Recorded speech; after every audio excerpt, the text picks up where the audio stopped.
Right, so I've just spoken with Andy Holland, a friend of mine who I've met a few times in real life in different events across the UK. Honestly, really interesting one. And a lot of things I didn't get to ask because with most people, you give them a question, they answer, you move on to the next one, and it's sequential and all this sort of stuff. With him, he's a good mind and a good thinker, which means that each surface level question surfaces another multifaceted different set of topics, and so each thing can become this amazing 20-30 minute conversation, which means you have to pick carefully, and you don't get to ask everything. We could have talked about semantics, we could have talked more about digital PR, we could have talked about other elements of marketing and agencies and anything like that, and you can learn more about agencies in his course if you take that in the description. But I'm really happy with how that one went. I really liked speaking with him. It's good to talk about things that are bigger than SEO. Obviously I come from an SEO background. This podcast originally started with a more SEO tint to it. It's now I'm enjoying, being more a traffic marketing, brand building thing, because that's what I'm trying to learn now as I market my own products, my own SaaSes, my own communities and things like that, and how you go from people to trusting you, to buying, to giving them value, and how you spread that. I really enjoyed this one. I think you will. It was interesting to talk to Andy about some of the higher level elements of marketing, even though SEO constitutes an important part of that, and it's what he focuses most on. But also how the average SEO can think more like a marketer, can take a bird's eye view and take a step back and look at the entire marketing mix as a holistic thing, and use non-SEO elements of brand building, of advertising, traditional media buying, and how you can come up with a lot of answers to SEO problems in non-SEO areas. So if you're an SEO that's looking to improve your ability to problem solve and solve big problems for big brands with big money and big contracts, this is definitely the one for you. Ever felt like your blog could do with a bit of an SEO boost? Well, I found your answer. Link Whisper. Imagine effortlessly adding internal links to your posts, boosting your SEO without breaking a sweat. That's the Link Whisper speciality. Absolutely. With Link Whisper right under your article, you get tailor-made suggestions for your internal links, and the cherry on top, connect it with Google Search Console and you're off to the races. Yep, it uses those keywords directly from Google Search Console for that perfect anchor text. And if you're posting something new, Link Whisper is like your SEO sidekick. It scans your site, finds relevant content, and suggests where and how to link back to your latest post. So for your orphan posts, Link Whisper's pretty handy. Yeah, gone are the days of crawling through your site with complex tools and spreadsheets. Link Whisper finds these orphan pages and allows you to add links from your WordPress dashboard. And let's not forget the related post widget. So this can be displayed as a bulleted list or within a blog post thumbnail. You get a specific set of articles to be related, or you can have them auto-select them for you. You can even handpick specific articles and let the magic of automation decide. And for those orphan posts we mentioned, they're getting prioritized, ensuring every post gets the love it deserves. So, to all you bloggers looking to step up your game, give Link Whisper a whirl. Use the code ClickWars, all one word, for $20 off. And now back to the podcast. Welcome to another episode of Click Wars. This time we've got one of I'd say the most famous people on LinkedIn SEO in that sort of game, in that sort of world. He's laughing, but he knows it's true, low-key. We've got an interesting character. Different route into SEO and marketing as normal. We'll get into this, come from the police, being a constable, arresting people, getting into all sorts, into becoming what I will say is one of the better known sort of thinkers in that I think has a bigger mind than just like SEO and PR, but is doing SEO and PR primarily within JBH, a fast growing digital agency. And so, I like Andy a lot. He has a lot of marketing insights, bigger than just a lot of SEOs I think could do with taking a step back and thinking about marketing as a less of an SEO lens, let's say. And I'm excited about this one. Give us a quick introduction with anything I've missed, Andy, and we'll get into it. Wow, I don't know how to follow that up, to be honest with you. That was too kind. Pretty much I'm the director of SEO at JBH, and we're a digital PR agency primarily, which has an SEO department as well with it. And I've been SEO for a long time. I've been doing it nearly for 10 years professionally. I had my own agency, which was a lovely lifestyle boutique agency, if you want to call that. I've worked in another large agency with a team of like about 14, 15 staff and that, and it's been a journey. And yeah, I did start SEO in the police, and I'm sure you'll probably ask me some more questions about that. And yeah, it's been an interesting journey, and I think you hit a nail on the head. Is probably why I've got a little bit of a following on LinkedIn, and is because I speak about things that aren't just SEO, but try and tie SEO into a wider marketing picture, which I think predominantly we get lost in doing, and that's the problem. Yeah, the only question I'll ask you on the police, because I'm sure we could do gossipy stories on crazy events for weeks, right? But when you come from a different background than most people do into SEO, the typical, like, I guess, marketing, digital marketing side of it, what do you think having like acquired a very specific set of skills to be a police constable gives you an advantage now you've come into here versus the average person? Wow. Okay, that's really interesting. But you almost said a Liam Neeson style quote there, by the way. Like, well, I've got a particular set of skills. Oh, okay. So I did 20 years in the police force. A true story. So I joined at 16 under a cadet program.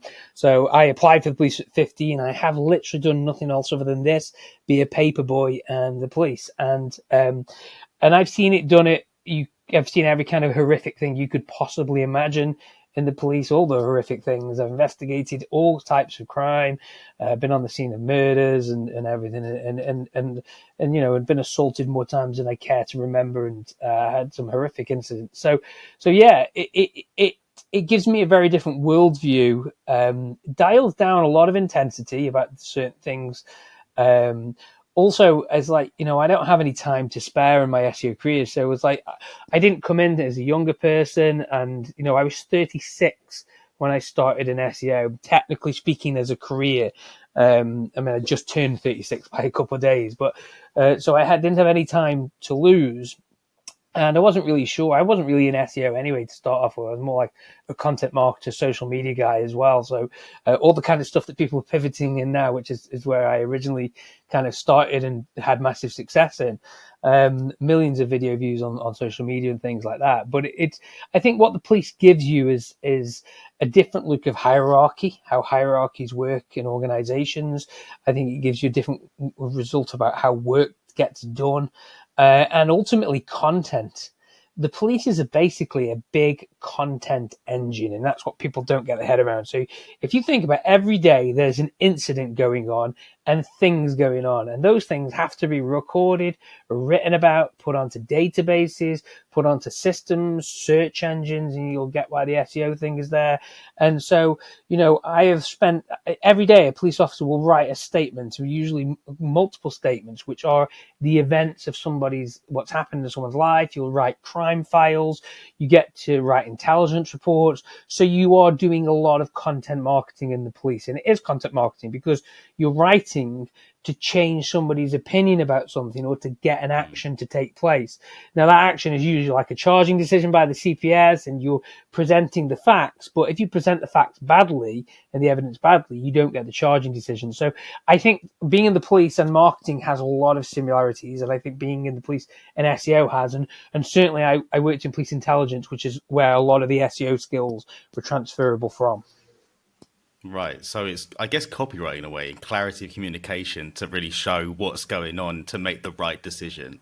So clarity Yep. is like the I guess the main essence that and I guess information retrieval in handling so much information. Yeah, so without really boring everyone. So when a police officer, in some forces, this doesn't, it changes. So I'm going back, by the way, 10 years. I don't know what goes on inside the organization now. I'm sure it's all modernized. But 10 years ago, we were still preparing crime files for the Crown Prosecution Service to make a decision. They used to have something called an MG5, if I remember correctly. And the MG5 was a summary of evidence. So imagine the summary of the evidence was the key points. And the key points were really all the greatest evidence picked out from the rest of the statements. And you could have 20 statements, and you'd have to have a good piece of key evidence. And that was what the solicitors read off first, usually, to understand the case file, to understand what's going on, to look for the evidence. And you just have to bring it out from the various sources and create this document, which was written just like an article would be. So yeah, information gain rate, information retrieval, and your job was, if you didn't want to be there till late at night with the Crown Prosecution Service asking you to do more and more work, you would want to make sure that when they got that case file, it was so easy for them to make a decision. And already in the conversation, you can see the similarity between this and Google and this and just marketing full stop. So yeah, it was a great career, but it was never thought of by that. No one had training on, you had training on what was a good piece of content, if you want to call it that for different jobs, and you got given that information. But it wasn't like we thought about it like copywriting. The word copywriting didn't even exist in the police. You wouldn't even know it. Some people and some people think is good, some people think is bad, and there's lots of opinion. And because an organization like that is so ridiculously fast paced, very little pause happens until something goes wrong, and then they have to set up an incident and inquiry, so where learning points come out of it. But yeah, it was a fast moving organization, but I think there's a lot of learning, there's a lot of similarities between that and marketing. Yeah, I think that when people talk about how the best writers are the best thinkers, I think it is just I think that because you clearly were able to communicate yourself well with the police, just as people can tell you can because they see your content on LinkedIn, being a good clear thinker. That's what copywriting is, right? And the same sort of things. And so I can see the journey now, having said that, and seeing the skill sets that you need to use in the police force, and so that makes a lot of sense. Leading on from that, I want to go talk about LinkedIn. So you're was it 65,000 now? You can fill out Emirates Stadium and have a few left over. I think 66. I think now bragging, flexing there. No one's counting, no one's counting, of course. But yeah, not just in terms of numbers though, because anyone can talk about numbers. What impressed me, having now been on LinkedIn and following you, is that you are prolific. You write more content than anyone else I think I follow. How do you create so much content whilst also, doing a job, having a family? And how do you manage this in order to keep to a standard of quality, but also just being prolific with output?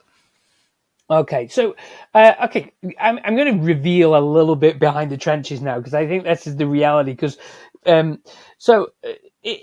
truth, I've been writing on LinkedIn I could show you the metrics where nobody would. I have years. In fact, I'm just about to write an article which actually shows you the metrics. It's going to be on my old new blog, where it actually shows you where the crickets for years and years, 3 people liking my post, and I was writing every day for years, and no one was engaging. And and LinkedIn isn't like that now. LinkedIn's now you can just jump on board, and you very quickly can gain a following very fast on LinkedIn. And you just have to know what to promote, and also be in a few engagement hubs. Pardon me. So I've actually just taken a pause for a few weeks, about 6 weeks now, on some of the content I was creating. And that, I'll be honest with you, is only a result of a couple of things. One, because we're really busy as a department at the moment. We've just hired again, and we've got a lot of leads in, a lot of clients in, a lot of very difficult situations I'm being asked to solve for clients because they've been made difficult by previous agencies. And that's not me criticizing other agencies because I'm not naming them, but yeah, I'm still criticizing the other agencies who were involved in these things. Oh, we'll get into that. I've got some future questions planned. Okay, that's cool. Yeah. So, but from the content point of view, I put out thousands of words. I'm about to start a monthly marketing column for Marketing Week. I've already written for Marketing Week beforehand.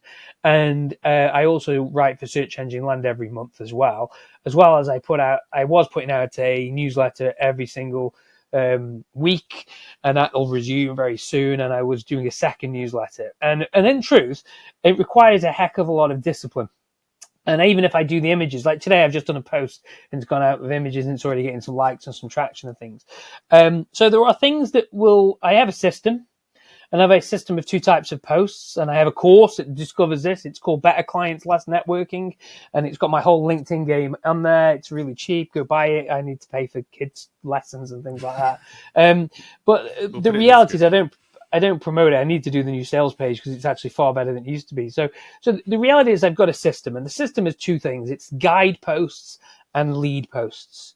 And the guideposts are there to position me as a guide. And that came from a result of, I forget the Story Brand. That was Story Brand. Donald, I can't forget his Yeah. last name, Building but a story Story brand. Brand thing. So that came from Story Brand about wanting to have the guide. I took the Story Brand course and read the book, and great course, full of insight. And it's clear people want a guide, and that's what I did. But I started posting daily because I went on the Seth Godin marketing seminar. Now, the Seth Godin marketing seminar, which was some time ago, and that was years ago. I think 2016 I did that. And what Seth said basically is we're going to delete this in 30 days. So show up every day for 30 days. The content will be gone in 30 days. So you had to show up. You had to engage. There was an online cohort. It was really interesting. Nobody was in there from SEO. So it was like total different marketers and stuff. And Seth dropped a load of really interesting things about marketing. It changed my sort of life. But one of the things he said was go to market daily. It's frequency. No, everybody responds to frequency. Now, what I did was I decided to go to market daily and do just that and just go to market daily, and I won work. I'd get no likes on a post, but then somebody would message me. And back in the day, there was a lot of less people, a lot of voyeurs on LinkedIn, but not a lot of posters. So I started to stand out, but my reach was still like tiny, but it was reaching the right people. I'd win some work. I'd keep doing it, but every day it got me better at thinking. It goes back to that the best people, best writers are the best thinkers. Well, the best thinkers do their thinking through writing. So and there's a fantastic YouTube video about this from a writing course by a university in America where he discusses this very thing. It's like an hour long free video. I'll try and find you the link, but it's basically you. When you're thinking, to clarify your thought processing, writing on LinkedIn helps me to clarify what I want to say, my thought processes. And if I was to go back 5 years, a lot of the things I said on LinkedIn aren't the things I agree with now. Things change, but also you evolve as a person. And thankfully, LinkedIn's not that great of a search engine. But yeah, so I did that every day, and then evolved a system, figured out what was working, what wasn't working, and I developed this process where I have a guide post and a lead post. Guide post is to help guide people, and a lead post is when I want to lead. Now, when I absolutely just go out there and share a result or something like that, and I want leads, and what I've learned over time is, yes, there's things I can post that I know will get controversy and likes and reach, and people find that, and it's less so now because the platform is definitely, I think, 40% less traffic than there used to be. So I probably have gained a bit of an early foothold, which is, people can get up to the 20, 40,000, people getting up to 50, 60,000 like me. And I know that because I'm not posting things that just I want to get tons of followers. There's no point in me being on LinkedIn unless it generates me leads. That's my source of revenue. That's what we bring into the business. That's what grows the business. So I'm posting things that do both. And that does hamper your growth from a following point of view. It does help you reach. But what I'm trying to do is the quality of our leads is fantastic and phenomenal. And my conversion rate is incredible through the calls. And so that's what I would say is it's about being honest, being ethical, generating content. But if people want followings, there's far easier ways to get followings on LinkedIn and post things that just get likes. And people are doing that. There's tools that allow you to do it, and everyone's releasing them. And you can go and see what someone's done. Just rip off that content, repost it. It will do really well. In fact, everyone's doing that. But it doesn't gain you what you want generally. What it does, you might have a huge following, you might be seen a lot. But that doesn't mean that those people can buy from you or will buy from you. So you've got to be very careful about the audience you cultivate. I'm in the business of adding CMOs and things like that to my LinkedIn following. And if 1% of my following are potential buyers, 99% are probably not. And that's the reality of it. But it's that 1% which is really valuable. Yeah, I haven't got a huge following on LinkedIn, but I'm finding that my early posts are getting like I think I only have like 300 followers as of doing this, but like I often get like 2,000 impressions, and so I think I think there is like even if there's less traffic, that's so much better than the other algorithms are right now. Like And if I go on Twitter, with 21,000 followers and tweet, often I'll get 2,000, 3,000 impressions. I can get the same amount on LinkedIn from better quality, like potential people than on Twitter. No offense to Twitter users. With a fraction of the following. So I don't know what the traffic was like before, but I'm pretty happy with the traffic now already, and I hope it increases more. Yeah, one is better than zero. That's all the way you have to look at it. It's the old Gary Vee quote. I mean, it is down, it's no down, but it is rewarding new creators. And as the platform gets more and more new creators, reach will have to go down. Eventually, they'll give everyone a boost button. They are doing now. Companies have their boost button, and we'll be in Facebook land, and it'll be really saturated, and it won't be a channel, and somebody will start something new. Or a lot of people will leave. I think LinkedIn, and there'll be new content standards. I think video will come in. They've obviously got the audio podcasting. LinkedIn probably will be its own massive ecosphere, newsletters and everything. So you'll just have to keep just doing other things to get traffic. But I think LinkedIn, having been on Twitter, I'm currently doing a Twitter experiment. I've dialed it down because the best way to get traction on Twitter is to be massively controversial and aggravate people, and you'll get tons of following. Say something controversial, because Twitter's got a large population of people by the very nature of it that want to be combative about opinions, whereas LinkedIn's about people furthering their career and businesses. So there's the two different things.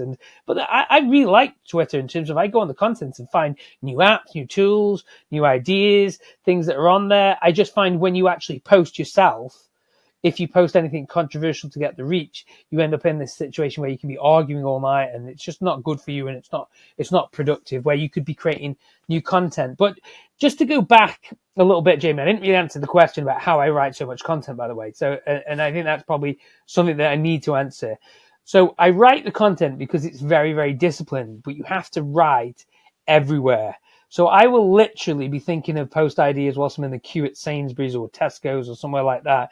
I'll be thinking I will write my content while sat waiting for a train. I'll open up Google Keep and write that. I learned some lessons on the train, by the way, about trying to write it in the LinkedIn app with British Wi-Fi on the trains, and I've lost entire posts on the journey. Like I posted it and it just is gone. Like it never uploaded and you can't get it back. So I learned some harsh lessons in that. So I'll post it on the train. I have to be disciplined. I have to think about what I'm going to post. I have to read a lot, because reading is what fuels a lot of the writing.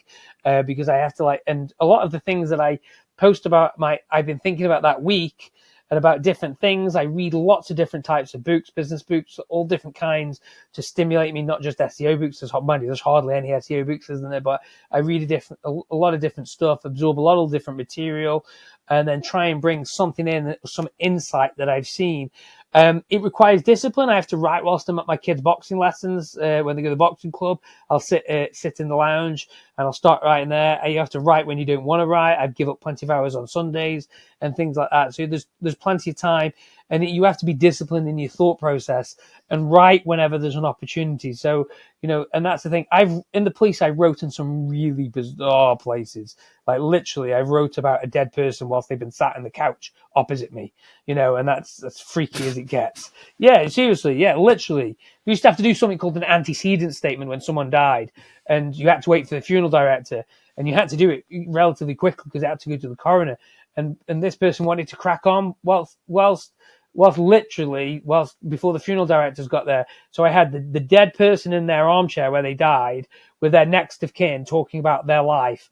I've written in some weird circumstances, and yeah, I know it's quite shocking when I say it out loud. So I've been and done some weird stuff. So I'm just used to writing in some weird places. I don't have to have a perfect setup to write, and I don't have to. And also I'm thinking about what I want to say before I say it and come to the computer. So yeah, it is intensive. It is hard work, but that's how it's done. I want to go back to the ideation. You mentioned that you have guide posts and lead posts. How do you? Because once you're fired up and you know what you want to talk about, you can write 1,000 words in an hour or 45 minutes and edit it and do all this. How do you? But the ideation is what make or breaks something, and what can turn a waste into a win. How do you figure out what you're going to write for your guideposts and what you're going to write for getting leads in? Yeah, so generally, I'll say now that weirdly, the posts that get the least traction generate the most leads. So I posted a post yesterday. Within 10 minutes of me posting it, a lady from New York who is on the Forbes Council messaged me, booked in a meeting with me, and that's a potential lead for the future because and whether that leads to something I don't know, but that was a lead post. Hardly got any likes. I think got 20 likes, something like that. Really poor, but it wasn't meant to be. Because not many people want to click on other people's successful results, but that's not all. I'm playing like the 1% game there of who's seeing this. And because I put it out so often, put out content so often, it's like, and I do twice a day sometimes. So it's like there's a volume game there. In relation to the ideation side of things, it's just a case of constantly looking at noticing things. So from the lead post, it's looking at what's working, looking at what success stories we've got, looking at micro successes, and how we've done well and the work we're doing. And there's a lot of micro successes and micro wins that don't totally go unshouted at by people who are doing brilliant work, who don't shout about it because they don't think it's big enough, because it's not that how I gained 1 million visitors a month type of content. When actual fact is, most business owners would gladly move from page 2 to page 1 and pay for that. So the guideposts are a case of one, I feel a lot of that by reading, a lot of that's by insight and things I notice, patterns, and it's just about recognizing and spotting an opportunity for something that you see that other people might find interesting or intellectually stimulated. And I have a thing that I call giving people options for thinking differently. I didn't invent that saying. It's come from a copywriter called Ben Settle, who I follow and subscribe to his newsletter. That's a great business, weird but great business model he's got. And I follow him, and what he does is gives me options for thinking differently. I have a coaching newsletter from him every month that comes out. It's actually a paper newsletter that gets FedEx. He's quite well known in copywriting world, but he gives business advice as well. He gives me options for thinking differently, and that's what I'm always doing, looking for options for thinking differently, and how can I transport that into the world of SEO, and is there an insight here? Can I talk about Howard Gassage, the copywriter, and how that relates to digital PR and SEO? Yeah, pretty easily, because it does. And if I've seen an insight and read it, then I'll put it in a post some point. But it requires you to go out and do a lot of consumption. You have to be consuming content to be able to give those insights. Yeah, good answer. Good answer. I think people want like an ABC framework that'll just generate you ideas, and ChatGPT is what they'll probably fall on. But to really have stuff that hits the zeitgeist and like cuts through everyone else's posting, you have to find angles that are not what everyone else is talking about. And I'm glad that you said it in those terms rather than, well, I have this. Well, I go and ask myself the 3 things I learned the most is it has to be higher level than what the current meta is. And so I'm glad that you said it the way you said it. Is the way. Okay, so Jamie, I'll cut across you. Sorry for cutting across you there. So I'll give your audience some insight. By the way, I've got AI tools that I do use when I'm having bad days. I have frameworks, by the way, that I reveal in my course which give people ideas to start that off. But like here's an example of something that you would do. Okay, Wolverine versus Deadpool's out this week. Okay, I'm taking my son to see it. We're big fans. We can't wait to see it. Okay, well, go and look at what the history of Deadpool is. Go and find out what you can learn from the Deadpool publishing. How did Deadpool come to be as a comic? What's going on there? Who's wrote Deadpool? Go and have a look at who wrote Deadpool. Go and have a look at how they gained their success. Go and have a look on Wikipedia who the writer is. Find an insight there that you can bring in. What is the insight? Read a quick biography, read a quick blog, buy their book. What if they've got a biography? And you will find tons of insights just from talking about Wolverine and Deadpool. But you will have to go and put the work in to go and find those insights. But that in itself is like not afraid, and I'm glad that's what you say, because you have to be curious and you have to be productive and you have to go and consume and do the work. And so I think that people think that they can do and get themselves into a position that you've done as a thought leader without just going, oh, now I just flip the prompt and whatever. And like, that's fair play to go that, you'll do that sometimes, but I'm glad the way you said it, the way you've said it, in that like, no, you have to go and devour stuff to get to these like nuggets of insight that hit people's minds differently. And you can't replicate that with just half-assed freestyling it. No, you can't. And by the way, my bookshelf's full of books I haven't read. So I'm always buying. I have a terrible problem falling out with the wife about how many books I buy. Next to where I sit, there's I come in, I sit down. I tend to get in very late as well, either from work or from dealing with the kids, doing different things. And I sit down. I got my fish tank. I've got a stack of books, and I'll read the books. And it's hard. There are some days I don't even have the capacity to read or write anything anymore, and I just have to gouge Netflix, and I allow myself to do that. But the fact is, I'm not getting any younger. And the brain is a wonderful thing, and I'd rather fill it with insight and interesting things and challenges, and than I would waste it. And I'll watch Netflix as same as reading a book. But I like the physical books. I like underlying things and things like that. I'm quite old fashioned. And I always say to you, whether you've got a bookshelf or a Kindle, it's about how many books are on your bookshelf or Kindle at any one time. Get rid of the stuff that you don't like, fill it up with new stuff, collect the classics and keep the classics that you love. And you will accumulate insights.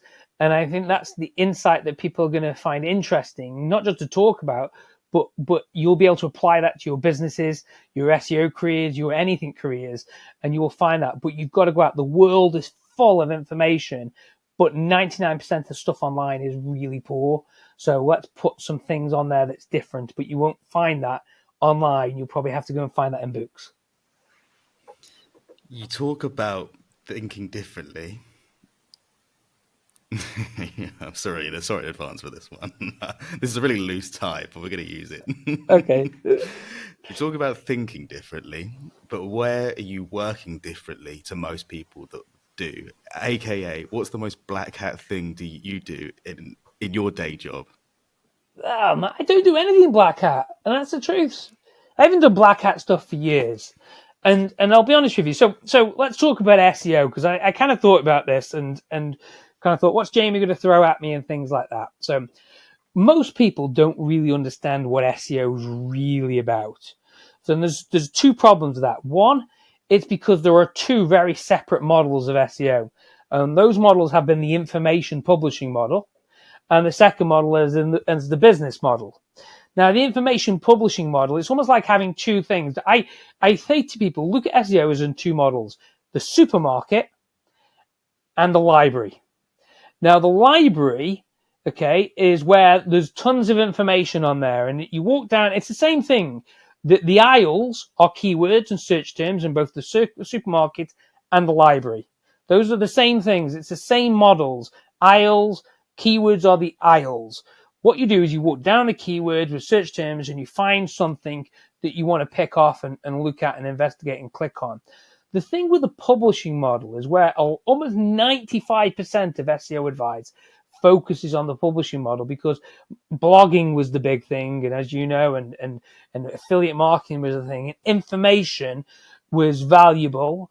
SEOs figured out how to spam the internet to death, giving Google problems. And then generative AI come along and changed the cost of information, because it had been reading everything for so long. And you end up now with the library, like modern libraries are, being slightly less valuable. So modern libraries, everyone used to go to them.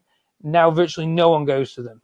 And the reality is that's probably going to what's happening with information-based content online with SEO. So that value is going to lose, because in actual fact is information is losing its value. Expertise is losing its value, and that's the reality of the world we live in, because you can access expertise instantly through AI, and that's what's coming. The supermarket side of things is very different. That's where commerce happens, and that's going to never go away. It might change, but you're still going to use the keywords to get on the shelf. And that's called something called digital availability or physical availability. And the thing is that what happens is physical availability or digital availability, if you want to call it that, is the ease and convenience of buying from you. And that's not my terms, by the way. That's the terms used by the Ehrenberg Bass Marketing Science Institute. It's kind of widely accepted in marketing that you want to be easy and convenient to buy from.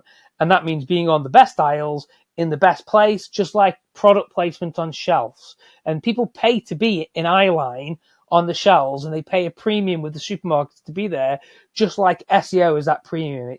Companies are paying a premium through SEO services to be ranked on position 1, 2, and 3 on Google because they know that's the prime slots. And if they can't get them, they'll pay to be on the top shelf, which we know based on average click-through is probably the same as being positioned bottom of the page because a lot of people scroll past the ads.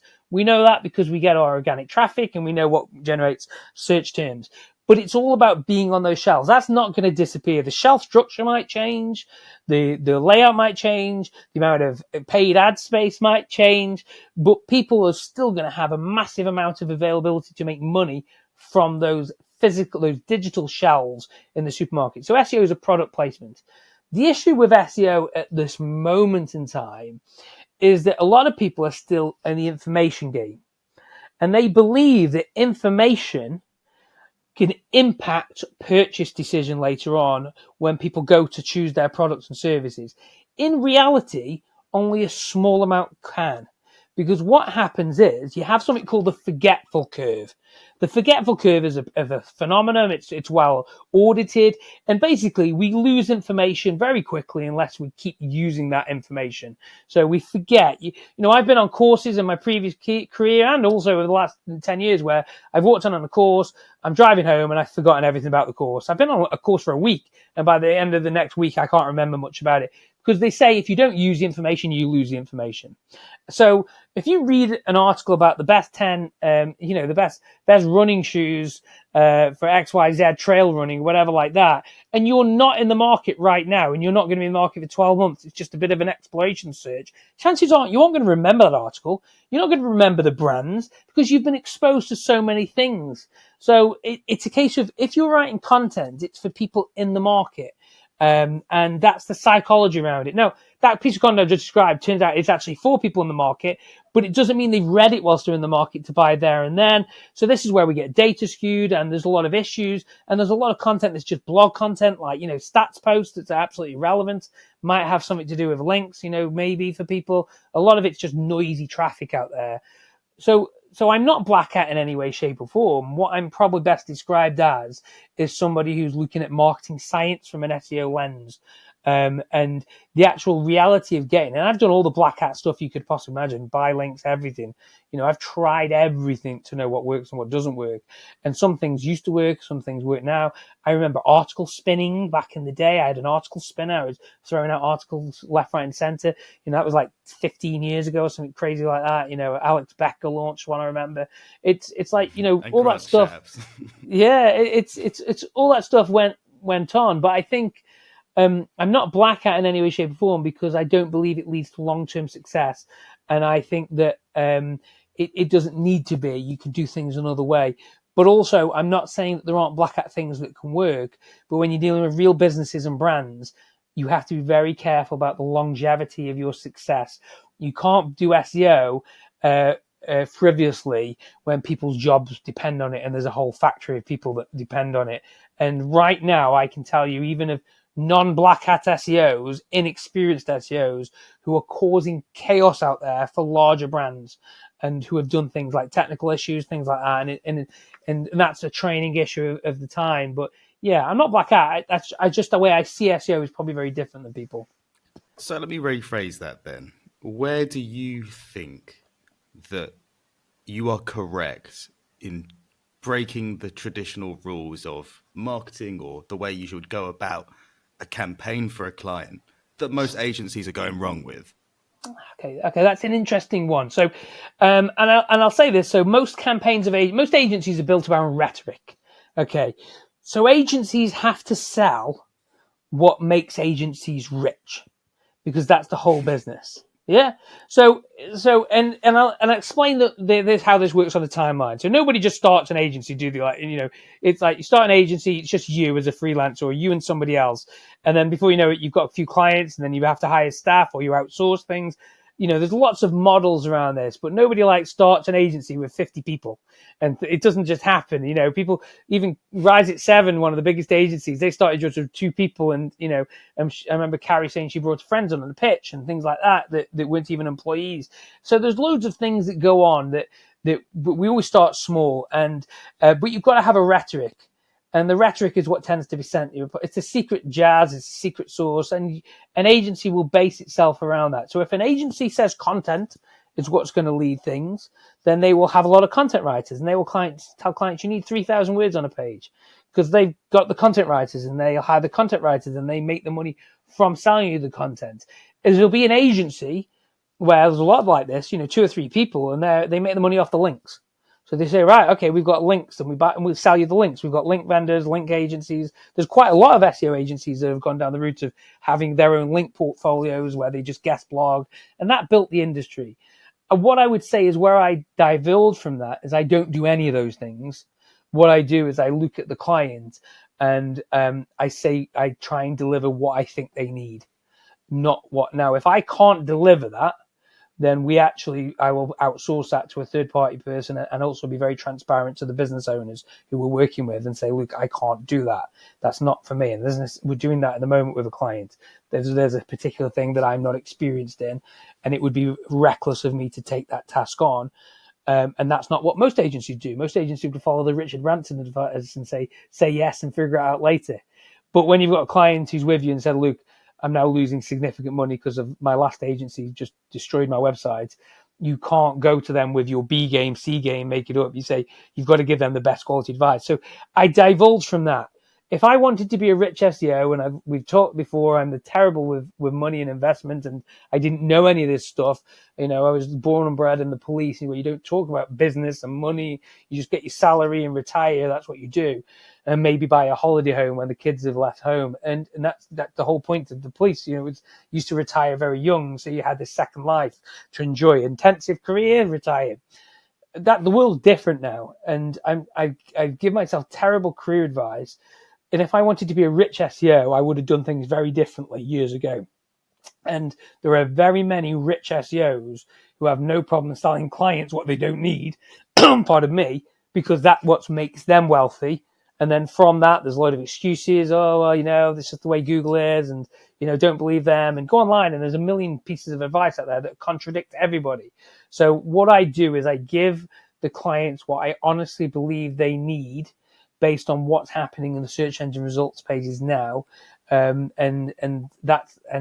also what I think is going to give them the best results for their marketing, full stop.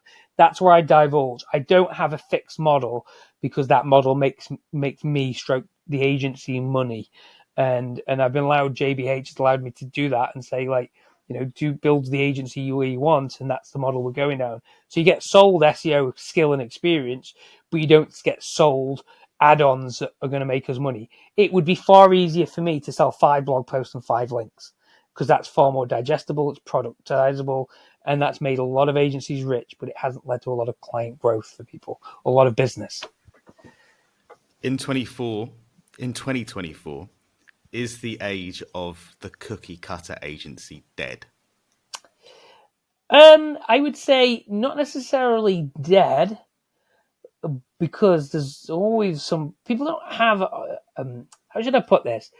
I'm still genuinely shocked by the lack of SEO knowledge that people come into agencies and come onto calls with. They really don't know. Even now, there are people out there in marketing who do not understand SEO, who are like literally 2010 levels of SEO. Think of links. They just don't care about it. It's not in their remit, not in their game. They have it on their desk. Those people will always be able to be sold anything by agencies, and these sell at all cost agencies will be there for them.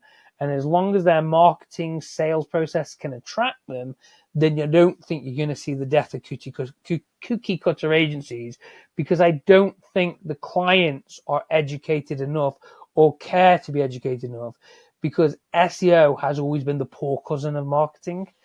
When clients start to realize how amazingly powerful SEO is, and there's a reason why they don't realize this, because the ranking businesses never talk about it.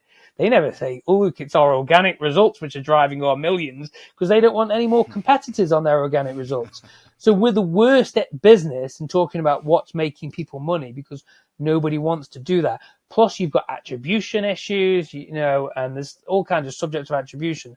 But yeah, I don't think the cookie cutter agency will end. I think they will be around for as long as there are people that are uneducated about SEO. And I think that it's reflective in our client base that we end up mostly with people that have been through multiple agencies that come to us at the moment, and that's a sad thing. Interesting. So it's not for a lack of effectiveness; it's for a skill in marketing. That's an interesting one. Well, sales and marketing. So it's you've got there's a lot of it. There's an abundance of businesses, and despite the fact that we don't think of it like this, there's not as many SEOs as there are businesses in the world, and that's the reality of it. So when a business wants to invest in organic search, they'll find somebody somehow through either they've been on their timeline, they Googled them and they showed up, or various different ways, or that person's outreach to them, the sales team, the outreach team, and said, "Hey, Luke, appointment setters have gone out there and got on their radar, and we need to start thinking about organic search." Someone at the Chambers of Commerce says you need to engage in SEO because that's on a list of marketing tactics. So you end up with these people coming through, and they're won because their initial exposure is to only a few people, and then they build up trust. And that's why you've still got to this day people selling SEO in local towns with a couple person agencies for £500, £1,000 a month. And that's just the reality of it. And why web designers are still selling SEO upsells for £500 a month. And that still goes on. It's not for the fact that, it's not for the fact that they are bad at what they're doing or good at what they're doing. I mean, that's the trouble. It's just cookie cutter because it's an upsell and they're being discovered in the chain. And then it's like, can you add SEO? It's like the old phrase with McDonald's, isn't it? Do you want fries with that? That's still going on because these people aren't exposed. They just say, do you want SEO with that? And they've never even thought about SEO or considered it. And that's still a massive market out there. And that's where but those people who are just starting SEO who then don't get the results might end up going to another agency, and that starts their journey through multiple agencies. So that can happen as well. So it's still a strange game out there. I'm going to make a statement. I want you to tell me how exactly I'm wrong and put me dead to rights and tell me how badly misinformed I am. Go on. I genuinely think SEO is not a good channel right now for most businesses. As of a couple of years ago, I think it's literally only worth it if you have huge budgets and ambitions to become £100 million brand, or if you're already a £100 billion brand and you want to continue to grow and compete and make sure that your awareness and everything else is when you've got the tentacles to spread and continue spreading. But for most small businesses and for the projects I'm launching, I'm choosing to forego SEO over other marketing strategies because I don't think the ROI is there if you don't already have some kind of, in the same way that you came to LinkedIn first and so now you've got this existing profile, which makes it more difficult to come in and compete with you. Where am I wrong and how? Okay, that's really interesting. Okay, so you are wrong. There are still masses of opportunity in SEO for small to medium-sized enterprises. And the reason for that right now is that SEO has largely been done really badly by a large swathe of agencies, and Google has reacted to how SEO has been done. And if you will go into the search engine results pages, you will see sites in a wide variety of niches where they are being beaten by domain authority sites, which should never be on the rankings for any reason whatsoever. Now, I'm not going to tell everybody why that is because I wouldn't spoil their fun and detection work, but that's where modern SEO is right now.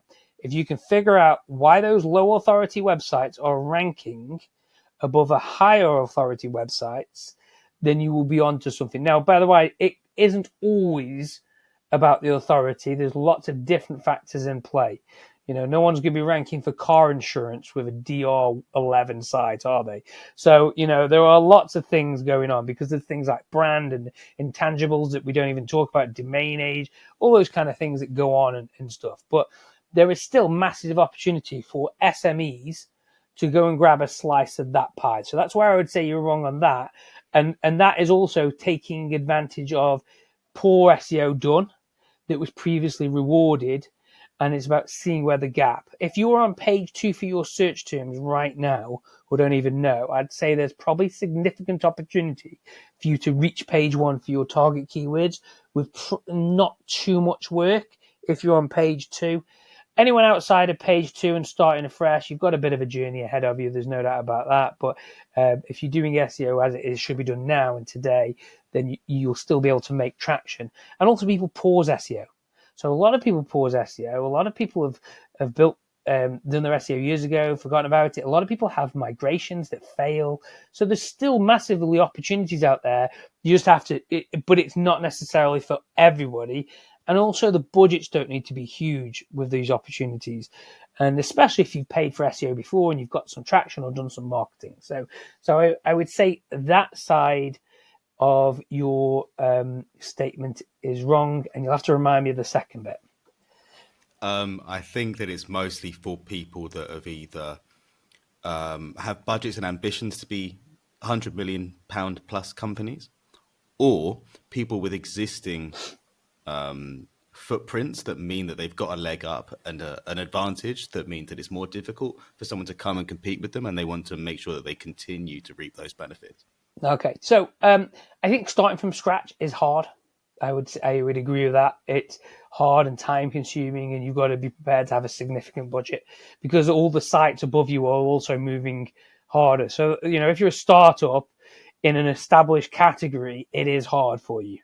That is no doubt true, and you have to have significant budgets to that. One of the biggest failures I see is brands with starting up and they just have budgets they've got no chance if that's in a pre-existing category. I think when it comes to marketing effectiveness and I think the obvious thing is to look what's going on out there. So I used to rank position 1 for my search term when I had my own agency. Position 1 to 3, I was always there. I got virtually no business from that. From SEO agency term, I got very little business from that. There was very little traffic anyway, and the business and leads I got were generally poor quality. So I ranked, but didn't get loads from it, occasionally a trickle. So I had to find other ways to tell people I exist, and that's marketing. So when we talked about the physical availability, okay, so I'd nailed that physical availability through my ranking, but it did not generate me all the leads that I wanted, and those leads didn't convert. Maybe I had about 4 or 5 which converted. And then I had leads coming in from other pages, which I didn't expect, which worked. And I'm kind of happy to talk about that and what did bring in the leads. But LinkedIn was my way to tell more and more people I existed at low cost. That's advertising. So I agree with you. So if you're a small business, you have to find ways to tell people you exist. And you have to reach as many people as possible to tell as many people as possible you exist. And some of those people will be in the market or coming into the market for what you sell and buy. And that's advertising. We've lost this ability to pay for advertising. Nobody wants to pay for advertising. Everyone wants it free. But the reality is if you pay for advertising, you'll probably have far better results and far quicker results, but you just have to keep doing it for so long. There's a fantastic story that Seth Godin used to tell. And I'm sure it was in the marketing seminar. He talks about the odd job man. So the odd job man, what he does is he goes to the local shops, the post office, and puts up a little poster in every local shop. He puts it in there, and it's like £300 a month to advertise across all of them, maybe £500 a month. And what happens is he spends £500 a month, he gets no leads in. Spends the next £500, he gets no leads in. He's getting money from other places, but it's still a struggle. 12 months goes by, and he's still got no leads in. But eventually, lots of people are seeing that month after month after month. And then on month 13, and I'm ad-libbing here a lot, on month 13, all of a sudden he gets 5 leads in that are coming at once because people have just seen it. Month 15, he's averaging 20 leads in and hiring staff. And it's because he spent a long time telling people existed, and it took a long time from those people to come into the market to want to buy from him when they were ready. So again, that's advertising. So is SEO an advertising platform? Oh, yes, it is. It is, but it's not an advertising platform that advertises you straight away because you've got to spend a lot of money to get on there. And this brings into this whole question about ROI, where people have this massive debate about ROI and they don't get what ROI is. And that's the problem. People are fundamentally do not understand ROI and don't attribute it properly. And they don't have a true understanding of the mechanism. That's why SEO gets stumped on a lot of the budgets, because people are looking for ROI far too early, trying to judge the performance on ROI when that's not what it's for. But advertising itself is very different as well. So there's lots of metrics in advertising and things. But what matters is you're telling as many people as possible you exist, and also being a little bit targeted if you can in those people to get people more likely to buy from you. And if you can do that, fantastic. And that's how you will grow online. SEO can be part of that. It can be part of that for a lot of people, but it doesn't mean it's right for everybody. Yeah, I don't mean that there's no ROI. What I mean is that, like, for example, as I launch and scope out the market for where I can best spend my marketing dollars for some SaaS, I think that the SaaS content game is very, very, very saturated. A lot of, like, especially like the SaaS areas and disciplines that I'm trying to compete in. So where it's like, well, one, I value a bird in the hand more than two in the bush, or whatever the phrase is, and two, there's that, and then there's like minimum like 5 years of domain authority to build up to do this stuff. And so I think it's just for some areas, if you're starting and you don't have VC funding in SaaS, it's going to be really hard to rank a lot of these things. And that's the first time, and I haven't been around for 15 years to see how SEO has been in these niches 15 years ago. But these are the first times I'm seeing this as an SEO and going, oof, I'm not sure I want to play that game versus I can spend X $1,000 and get in front of X guaranteed number of people via paid or via other methods of sponsorship, which right now look more attractive to me than SEO, even though I come from an SEO background. Yeah. Okay. So have you ever heard of the book, The Long and the Short of It? Have you read that? No. Okay, so you'll love that, by the way. Go check it out. It's a very expensive book. I have to say, it's about £50, I think. But so the long and the short of it, it's about 10 years old now. It's a concept developed by two gentlemen called Les Binet, or Les Binet, and Peter Field. Les Binet is known as the godfather of marketing effectiveness. And he's got another book, How Not to Plan, I think it's called, which is fantastic. And these people who are responsible behind some of the most impactful marketing campaigns at all. And they looked at how marketing budgets work, and because the most marketing budgets in the last 10 years has gone on performance marketing, the buy now marketing. And they looked at that, and marketing generally has been ineffective for the last 10 years. It's really not grown brands the way it should. So what's happened here is most people have put their marketing budget into performance marketing, paid marketing. And you lead to something called the performance plateau. So I know you've got this quiz software I've seen online and I've seen on you at Twitter. And so you'd say there's a keyword, best quiz online quiz software. You start bidding on that on paid search, and you spending £1,000 a month, £2,000, £3,000 a month, and you're acquiring so many customers, and you do your numbers, and you do your you do your lifetime value and all that kind of things, and then you work out those kind of metrics, and you know what you can earn and what you can't earn. That's pretty much the same as paying for product placement in a supermarket. So you're at the end of the aisle, or you're at the supermarket and you'll catch people who are just about to buy what you're about to sell with an offer, and they'll pick you and say, oh, that's reasonable, that's cheaper, that's good, the sales page is brilliant, and I fall. Now, that's fantastic. Now, what people do is they then tend to spend more and more on paid search, and they end up leveraged to what they reach the performance plateau. That's the name that's been given to it by some econometricians, and I think it was James Hankins, or maybe not. I can't remember who the other person involved in that. But basically, it's the performance plateau. You reach that level, and you saturate that. And so many businesses are on that saturation point. By the way, I speak to them all the time. They're spending 200 grand a month on paid search. They're spending 100 grand a month on paid search, 10 grand a month, whatever it is. I've seen all kinds of budgets.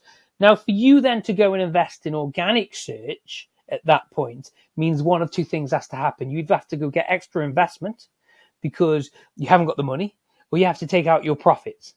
And especially in a cost of living crisis and an energy crisis and things like that, where your bottom lines are being really hit, or your software costs have gone up, your employee costs have gone up, things like your margins are being squeezed.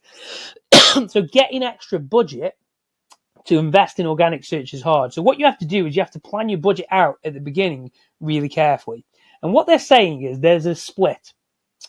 Early days, you should probably, and you'd have to go and read the exact numbers, but I think it's like 70-30 early days, where you start investing in paid and performance marketing to get your first few clients, and you get the money coming through the board, and you get that coming through. But over time, what you need to do is to reduce that and start to spend more on your brand. And that's called your mental availability. So bear in mind, your paid search is your physical availability or your digital availability, the ease and convenience of being buying from you. And then the second side of things is the mental availability. Now, being on the shelf, the digital shelf, takes care of one of the 4 Ps of marketing: placements. Your product placement is the 4 Ps. It's there with SEO and paid search. At that moment in time, you're just leveraging paid search or performance marketing, Facebook, whatever you want to call it, that your goal is to acquire customers. But if you just do that, you'll reach the performance plateau where you've got a budget problem. But if over time you make kind of like adjust your splits to start doing brand, now that brand you might decide you're going to actually put the money in organic search. So you've got money coming in paid search, you've got money coming in performance, and you're going to use the profits you make on that to fuel your SEO and organic search. That would be a good recipe, because then you've got the organic rankings to come in, and also you've got your paid search. You will make less profit in the short term, but you know you're going to achieve better quality results. And when you're ranking organically, you can actually turn your paid search off anyway and test turning your paid search off. Or test reducing your performance. But natural fact is you might also choose to add more brand in that. And there's lots of ways to market quiz software on brand marketing. You can go and have a podcast. You can go and do YouTube videos. You should do pre-roll adverts where you're just putting the brand out there. You could go and on other people's podcasts. You could write a book about quiz software. There's loads of different things you could do. You could advertise it at events. You could go to different conferences, affiliate conferences. You could have a stand. There's loads of different ways. You could sponsor it. You could do sponsored posts with influencers. You know, there's lots of people, and like Ferry does that quite a lot with Search Intelligence, sponsors people's posts and sponsors newsletters. So there's loads of things you can do from the brand side, which you will do really well with. So, and that's the decision you have to make as a marketer. Yeah, it's just the first time, I guess, and we've had a lot more success from socials, organic, PDF, like funnels for PDFs or like other like lower things, like lower buyer activation things to do that. But when looking at SEO for the same sort of thing, there are some free tool keywords that you can do programmatically around AI quiz generation tools. But it's the first time I've looked at I think, oh, SEO is not going to deliver like these others will. And so that was an interesting one. And those are some good replies. I want to move on, though. Let's imagine we're on the phone. I'm a lead and you're trying to close me for a moderately expensive digital PR contract. But I'm worried and I need you to allay my fears because I'm used to speaking to the Mr. Cookie Cutter who promises me 5 blogs and 5 links, and that's how I get money, right? That's how the results come in. It's predictable. And the thing about digital PR is it's expensive and it's unpredictable. You have to win those coverages. You can't just pay to get it. How do you handle this objection to justify PR's place in the marketing strategy for this client? Oh, it's interesting, that is. So, okay, so digital PR is many things to many different people. In fact, if you went online, I'm not a digital PR. It's the fact I work for digital PR agents. I've seen behind the Wizard of Oz's cloak, if you want to call it that. So I can see what goes on. So in essence, digital PR for some people is just links. They don't care about anything other than links. Give me links. Just want links. I just want 10 links. Give me the 10 links. Give me 20 links a month. Things like that. For some people, digital PR is they want links, but they also want to be careful about their brand. You know, yes. For some people, it's digital PR is about brand, where they actually do not care about anything other than the brand being exposed to more people in a positive way and give people things to talk about. And the separation, and some people in PR disagree with this, but the separation between digital PR and physical PR is digital PR doesn't do anything physical, whereas physical PR can actually be digital PR. You can put a giant duck on the Thames and you'll get tons of links from that. You can drive a tank up like the beer Brewdog did. You can drive a tank up a high street and you will get loads of links, you know, and loads of media talking about it, and you will get buzz. So physical PR can actually drive digital PR. So when we talked about marketing, by the way, earlier and said about budget, real world marketing impacts SEO more than most SEO does. So if you've got good, real offline marketing, or even online. Everything's online, but if you've got great marketing, you will do a lot of the heavy lifting for SEOs anyway. Doing SEO for a large organization with a big PR team, a big marketing team, is easy, despite what any SEOs say.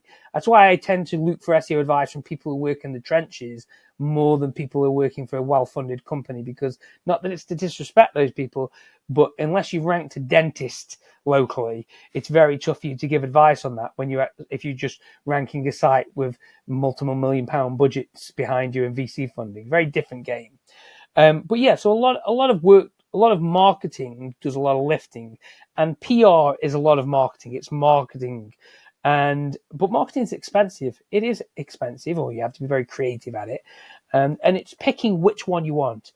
Are you just a links person? Are you links, but you also care about your brand exposure, how those links are portrayed, what links they are?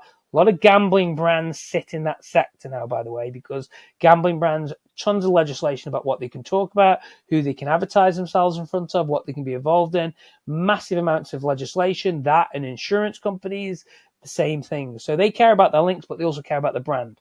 And some big commerce companies care about that as well. And some people just care. They don't care about the links. They get links. It's a bonus. It's a brand. So to allay the fears of anyone, you have to first define what matters to them most. So my question to you, what matters to you most? Well, I want to be able to leapfrog my competition, and I've been told that PR lets me do it. But I'm used to getting 5 blog posts and 5 links a month, and it's got me okay, but I need that extra lift. But this is a lot of money I need to spend. Okay. So there's 2 options there for you. You can test it. We've got a fantastic service where we offer guaranteed links. It's not just guaranteed. We'll pay you if we don't land you the links. So you pay us, we'll give you money back per link that we don't land. And you can test it, and you can see how the results go for you. We'll give you a report, you'll see how they work, and you'll be able to test it for yourself on a low-cost trial. The other option is, if you still care about it, we can still do a trial, modify the contract. If you're worried about your brand as well, and you want performance, and you want us to actually do a bit more digging for you to help you, then that's probably going to require a little retainer for you. But we can do a trial retainer, and we can see from there. We'll give you the metrics. We'll tell you what's worked, what did happen or didn't happen, and we'll show you that quite easily. It's very easy to visualize. And if you just care about brand exposure, we can do that as well. And that won't necessarily impact your rankings. Might do, but that's not the goal. So one is we're doing, 2 of them we're doing this because we want to try and impact your ranking. One, we're trying to increase brand search. So that's the real goal. How impacted is your brand? Brand search, though, can also impact things site-wide. So that might lead to results. But if you're unsure, probably the best one to go for is the one in the middle, which will be a short retainer trial. You're not going to lose a great deal of money if it doesn't work, but we guarantee links on all our packages. So, and that's what you'll get. We'll give you a guaranteed link KPI. So at least you'll get the links. How the performance goes is different, because also there are a wide range of factors with performance. Good answer. I'm sold. Yeah, it's interesting to hear from that side that people don't usually get to hear on, like, in terms of objections and stuff. Last couple questions. Why can't the Americans do digital PR like the Brits can? It's interesting because I think Americans, especially the people at Fractal, would argue that differently, and there's quite a few siege media and things like that. I'll be honest with you. So America's a very different place. Americans could argue we can't do digital PR in America like the Brits can, but we know we can because we've got plenty of results in America. So I think what's led to digital PR blowing up in Britain first is our media culture. So we have a smaller country. We have a large amount of publications, or we did have, and there's a lot of journalists, or there's less journalists now, but we still had a lot of journalists at some point, and they were desperately trying to get content and put out into the media. So there was a faster feedback loop. People got links faster. We saw the impact factor, and digital PR success stories happen faster. Move on to 2024. Digital PR is becoming saturated again. It's because everyone who sells links is now trying to sell digital PR, largely because people put videos online exactly how digital PRs do it. So everyone's setting up a digital PR company to try and to gain a slice of that pie. So you end up with a saturated marketplace. That means the journalists are getting even more emails, so which is even more difficult to stand out. And inevitably, I have to say, probably the US market is not saturated. So there's massive growth there, but there is lots of differences. But I'm not a digital PR, so I'm probably speaking out of turn giving this opinion anyway, but just based on anecdotal evidence from what I see from our side, I think there's massive scope for the US to engage in digital PR for the same processes, which to increase your brand awareness and brand search, to tell people you exist. So if we look at digital PR as a vacuum, right now there will be somebody landing a link about a product or service they sell, which will be read by thousands of people. A few hundred of those people will possibly be in the market to what you buy there and then. So if we do this for vehicle leasing, a vehicle leasing company, they put a piece of content out, 5 things to watch out for whilst driving on this current bank holiday, wherever the bank holiday is next. That goes out on the bank holiday, 5 things to be wary of, your vehicle overheating, quite basic stuff.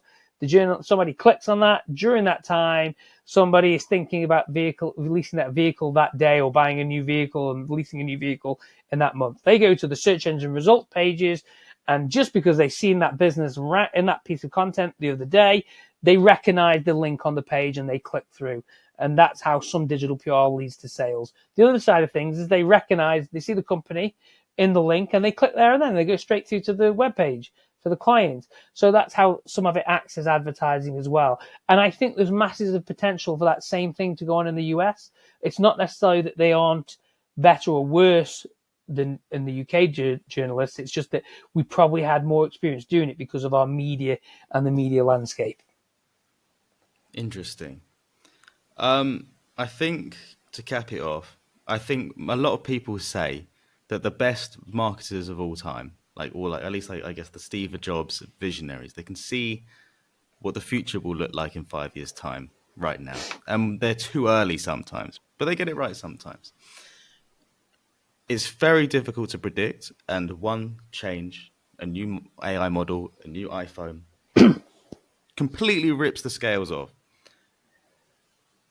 I want you to give me 2 predictions on what SEO will look like in 5 years, based on the normal acceleration and a few different crazy things happen in the next few months that we're not expecting every few months from now until then, because the next GPT or the next iPhone continue to come out every few months.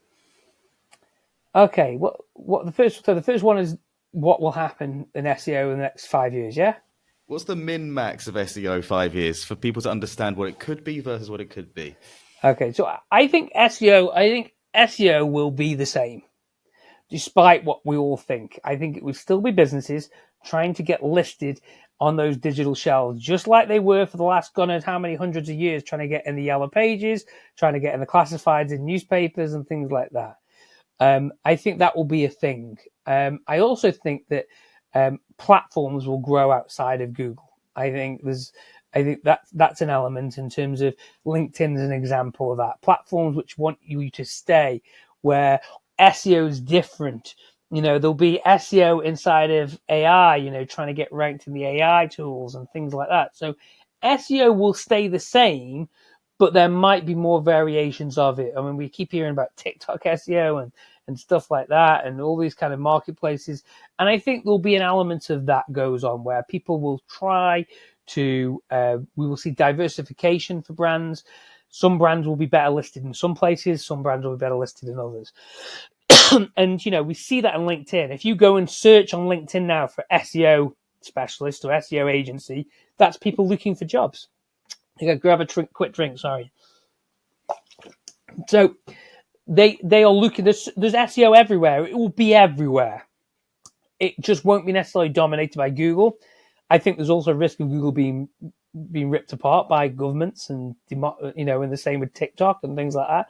There's also room for another player. So SEO isn't going to go anywhere as long as people need to find things and find things in a certain order. SEO will exist, because if it didn't, there wouldn't be any need for Google. We would just have a paid search engine. And, we had yellow pages before that. So I don't think we need to worry about SEO. But I also think that AI will play a massive part in that. And the gaps for us to go to search engines will reduce. Will somebody go to a search engine? Will they just ask their phones to do something for them? Will AI agents just do that for them? And I think that's a possibility. And I think your personal preferences, what the AIs know about you, what your goals are in life, what you might like. I think the AIs will do a hell of a lot of the SEO for you. And so I think that working with LLMs and AI systems in mind with your SEO will future proof you. So I don't think SEO will die, but I think finding business and using SEO and doing SEO might change. But essentially, I think we'll less optimize for search engines because there'll be so many of them, but it's going to matter about your brand and your website and how easy that is for machines to understand, to parse, to understand what's going on in the content, to extract that content and the cost. So to go back to the humans about the physical and mental availability, I think you've got to be in the game of building the mental availability for AI. That's the increase the likelihood that AI will think of you or find you when somebody says something to those AI platforms. And I think that's what you're in the game of.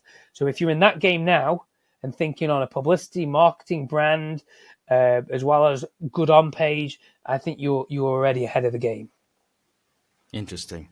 I wonder what that means for people trying to build a brand in the age of AI when you need to get yourself in the beginning. But I guess that's one for another conversation. I appreciate your time already, No, it's all Andy, right. for I mean, coming. just to finish that off, Jamie, very quickly, building brands all starts with telling people you exist. And that all starts with brand marketing and all starts with publicity. So if people want to know where the fuel is, whether it's digital PR, physical PR, whatever you want to talk about that, it's publicity is usually the first thing that goes on with a brand. And if you go and look at different brands, they have launches publicly. And that's product launch is probably still one of the most underestimated, underutilized areas of marketing because you can get a massive bang for your buck with product launch that gets people know about you and talking about you. And a lot of budget can go into project launch. But it's thinking less like SEOs and thinking more about like marketers is where the key lies, I think. I hope that we can continue to do what to be honest, I don't really care. Like with SEO as a channel, I find it interesting when if we're going to go and become optimizing for AI LLMs like a ChatGPT and a Claude, and they each has their own ranking system to give away who the local best pizza place is compared to the other and how you optimize for that when doing the equivalent of SEO for a local brand is. What I wonder is, and what interests me for that with regards to how you build a brand from nothing, apart from doing all the other real world things that ideally a brand who wants to be a brand would do anyway, is that if people get 99.5% of their information in the future from LLMs or other sources of automated intelligence that aren't refreshed every day to find what's new, or they work off existing data sets, how do you get in front of a recommendation engine or a set of engines if those types of systems are people's primary sources of information? I think there's talk about them refreshing their knowledge all the time and about that improving. I think we aren't there technologically to get to that point, but I think we'll meet in the middle somewhere. But it's no different than when Google first started. How do you get onto Google? How do you rank on Google when Google first started? But it wasn't everyone's first point of information then. It wasn't, and it won't be. ChatGPT and AI won't be everyone's first point of information until it becomes that bell curve. At the moment, I'm using AI to find stuff out, so you've got the early adopters, and then eventually everyone will come into it and start using it as general, and it'll take time. There'll be a phase out, I think, between people. Look at Star Trek. I grew up watching Star Trek Next Generation. No one typed into Google. You didn't hear anyone doing a search engine. They just said computer. Tell me where something else is going on, and computer, plot me this course. Computer, make me an Earl Grey. I think we're going to come into a very rich technological era. I think for many people, we don't know what that is. So I don't think you can plan for that entirely. But I think you can actually make great websites, make them easy to understand for consumers, and also do publicity and get people to know you exist and do brand marketing. And you'll have most things covered by doing those things. Trying to do hacks or the short stuff is probably where people will come undone in the long term. And I think we're seeing that anyway in SEO. Yeah, fair enough. Andy, I appreciate your time. We've gone a few No minutes worries. over, and I appreciate you being patient. For people that want to find out from where you are on LinkedIn, you mentioned a course. Where can people find? We'll put all these links in the description of this video and anywhere else that you're watching this on. Where can people follow what you're up to? Okay, so if you Google Andrew Holland, I should come up relatively to the top, if not the top.